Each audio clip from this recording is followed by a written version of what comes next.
Hello, good morning সবাইকে।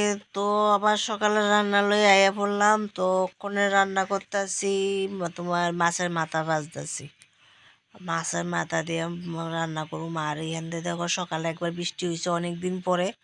তা আবার বৃষ্টি মনে হইব বিকালের দিকে, দিনটা একটু মেঘলা করে রাখছে। আর এখানে মশলা টশলা করে লইছি। আর এখানে তোমার মুগ ডাল ভাজি ভাজি করে সিদ্ধ করছি। এই মুগ ডালটা এখানে না, এটি কলকাতার। তো এখানে আলু ভাজা বয়ে দিছি। আর তো কি জানি আজকের কড়াইটা আমার হয়েছে বড় কড়াই, বা মনে করো না এটা আবার ছোট্ট কড়াই। এটা আমার ছোট্ট মিনি কড়াই না, এটা হচ্ছে আমার বড় কড়াই। কিন্তু আমার বড় কড়াই আর ছোটো কড়াই আমার দুটা কড়াই একরকম দেখা যাত, এই কারণে মনে করো না এটা ছোট্ট, এটা বড় কড়াই। আর এখানে দিয়েছি পেঁয়াজ সম্বার। আর দেবো পেঁয়াজ সম্বারের পরে দিয়ে দেবো মশলা মশলা সব যা যা লাগে, পেঁয়াজ রসুন আদা ধনিয়া জিরা মরিচ সব কিছুই, হলুদ লবণ দিয়ে একসাথে দিয়ে এলাম করে মশলা। এই যে মশলা করে রাখছি, মশলা দিয়ে দেবো। আর এইখানে যে তোমার কি জানি ডাল দিয়া মাছের মাথা দিয়ে রান্না করতেছি। মশলাটা একটু কষাই লইতেছি, কষে এসে তারপর দিয়ে দেবো আলু আর মাছের মাথা। তো বাড়িটা দিয়ে একটু জল দিয়ে দিলাম, মশলার বাড়িটা মশলা লেগে রয়েছে। তারপরে দিয়ে দেবো মাছের মাথাটি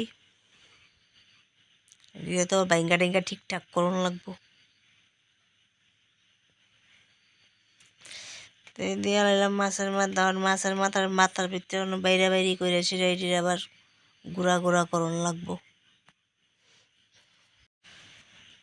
তো মাছের মাথাটিরে বাইঙ্গা টিঙ্গা গুঁড়া টুড়া করে নিলাম। ওখানে দিয়ে দিলাম আলুটা একটু ভালো করে কষাইলাম মশলাটা দিয়া।